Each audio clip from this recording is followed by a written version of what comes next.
on the cost of living in the country, with a recent commodity hike coming in the LPG sector, where prices jumped by at least 30%, with sector players attributing the hike to the weakening shilling. Also, other vehicle importers in the country have been forced to increase prices of their units owing to the exchange rate.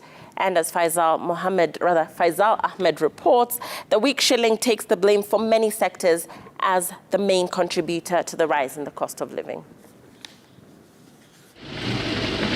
Over the last 12 months, the shilling has shed about 10% of its value to the dollar, this pushing the rate of inflation in the country to a high of 9.1% in December.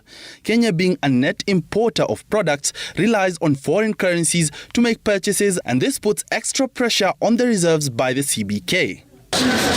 Earlier in the week, cooking gas dealers across the country sent notification to customers indicating a price hike on the commodity due to the high import charges. This is expected to push down further on the purchasing power of the common mwananchi. Over the last 6 months, tracking the movement of the dollar, it peaked at its highest of 125 shillings and 77 cents on February 5th against the dollar, with the lowest exchange rate in the last 6 months being in August last year, where the exchange rate was 119 shillings and 37 cents, with an average rate of 112 shillings and 2 cents over a 6-month period. This trend has affected many sectors, including prices of vehicles in the country. According to Edward Gashani, an auto dealer, vehicle prices have gone up due to the high exchange rate of the dollar. Definitely there's a huge increase. So what does that mean?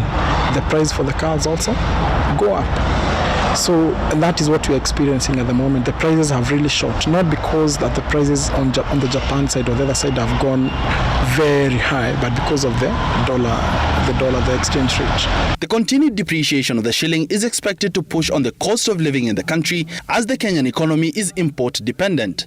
Kenya's main imports include fuel products, machinery, medicine, vegetable oil, pharmaceuticals, cars, wheat and clothing, all bought using the US dollar. The cost of petroleum has increased over 3 years by over about 60%, meaning that we require 60% more of dollars that we required 3 years ago.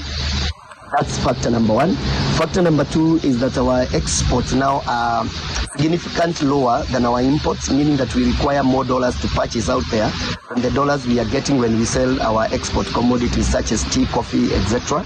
This means that traders who import the goods will spend more to acquire them, and thus passing on the cost to the consumers.